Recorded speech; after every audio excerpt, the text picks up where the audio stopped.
մեղադրանքը, որը ներկայացվել է Արշակ Սրբազանին,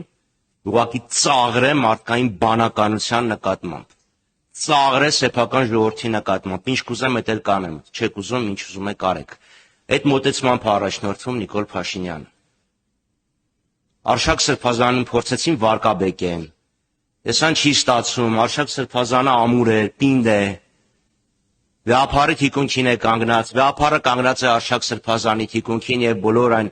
այս երկկողմանի աջակցությունը վերաբերվում է վեհապարին եւ եկեղեցականներին, բոլոր ովքեր հավատարիմ են մնացել իրենց ուխտին, եւ ահա ծնվում է մի խայտառակ, մի զավեշտալի մեղադրանք։ Ներողություն եմ խնդրում ես արտահայտությանս համար, բայց ջեբը պլանկցել դա այլ հաստատություններին հատուկ գործընթաց է, հատուկ ոճ է։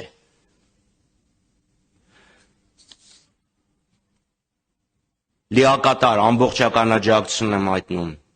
Արշակ Սրբազանին, Միքայել Սրբազանին,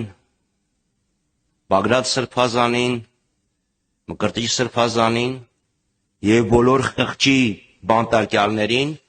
ովքեր այսօր պայքարում են հանուն մեր երկրի ազատության, անկախության, ինքնիշխանության, տարածքային ամբողջականության համար Նիկոլ Փաշինյանի զնդաններում, փողոցներում, հրապարակներում։